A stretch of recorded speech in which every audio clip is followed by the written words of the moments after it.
Are you happy with yourself, Steve?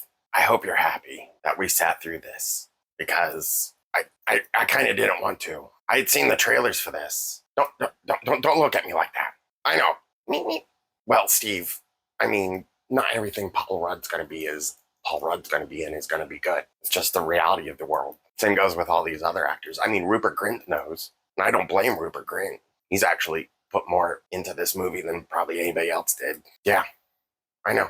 Hey, creatures, it's me, Harrold, and that's Steve. And today we're talking about the film Steve picked out called Death of a Unicorn. Steve, would you like to justify yourself? Would you like to tell the audience here why we've watched this film? Okay, I mean, it's okay. On paper, this film looks great. The cast is actually kind of amazing. But then the plot unfolds. Yeah, I blame you. So we were just sitting there watching Wednesday, and Steve suddenly brings up that, Janet Ortega's in another film that I saw a trailer for, and it's called Death of a Unicorn. And Paul Rudd's in it, and Rupert Grint's in it, and, it could be really interesting. Unicorns are interesting, right? Right, Steve? Right?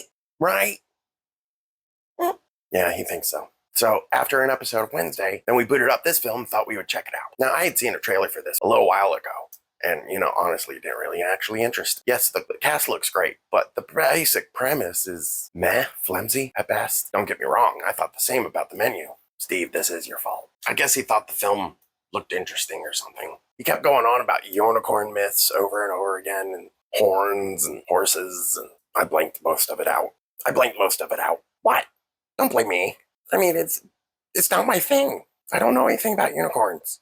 And I don't think this film does either. It just makes up its own mythology, I think.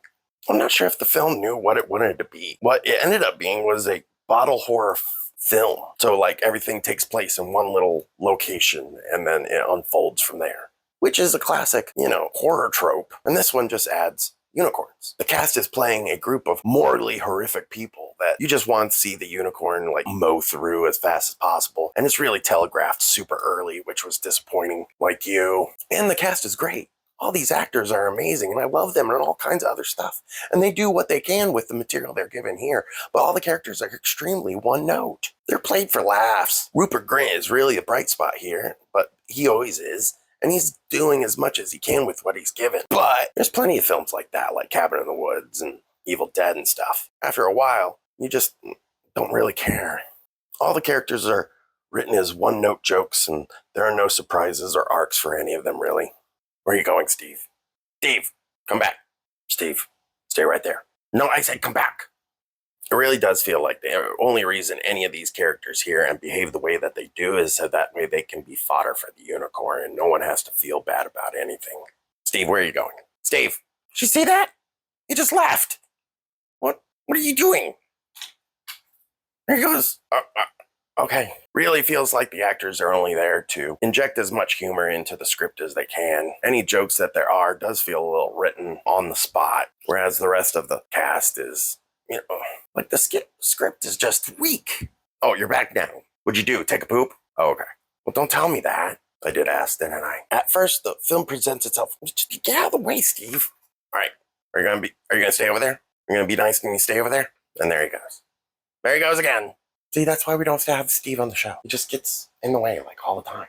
At first, the film presents itself as a mystery. Then it shifts into a psychological horror and ends into a slasher flick. All the while trying to make the audience laugh at some kind of social commentary arc that falls flat, really. It feels like the writers wanted us to love hating these characters. So that way we cheer once they get killed in some kind of horrific, gruesome way. But focusing on that means that, all the humor gets in the way and the tone of the film gets in the way. And since none of the characters are really likable, you're just waiting for them to die off. And you get to a certain point where the audience just checks out. It lost me. I was bored halfway through it. And once it got to the end, it disappointed me even more. It was very flabbergasting, actually. Death of the Unicorn feels like a script that was on the bottom of the pile that the menu was on top of. The menu in this film seemed very similar. They have social commentary arcs, a collection of characters that you love to hate, or at least try to love and hate, but you never really end up gravitating or enjoying the time that you have with any of those characters. And the humor isn't really hitting hard either. The menu was way better with its humor. Look, if you want to see a unicorn brutally murder a bunch of people because it can, then this is the film for you. You're just going to have to trudge through some bad writing and characters to get there. By all means, we should love this film. The menu hit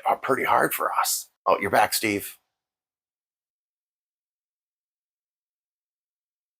Okay. What was that? I'm in the middle of something.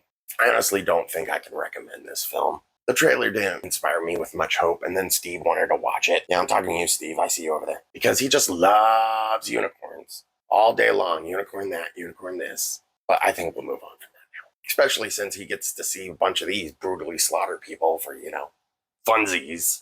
It's a real shame because this cast is top notch. Rupert Grint, Paul Rudd, Jenna Ortega, that guy from Superman, that guy with the eyebrows. I know her too, but they aren't given anything to do. They just kind of hang out, spew horrible things at each other, do horrible things, and then get slaughtered. End of movie. That's it. Meh.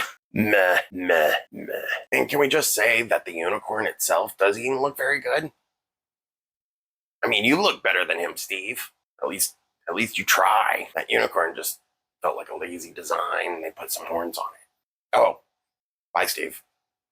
All right. All in all, move on. Can't really recommend this film here in the Alchemy Lab. Maybe we'll watch something better today. Leave a comment with any recommendations you have. Remember, we're on TikTok, we're on Instagram, and we're here all day, every day. Wow.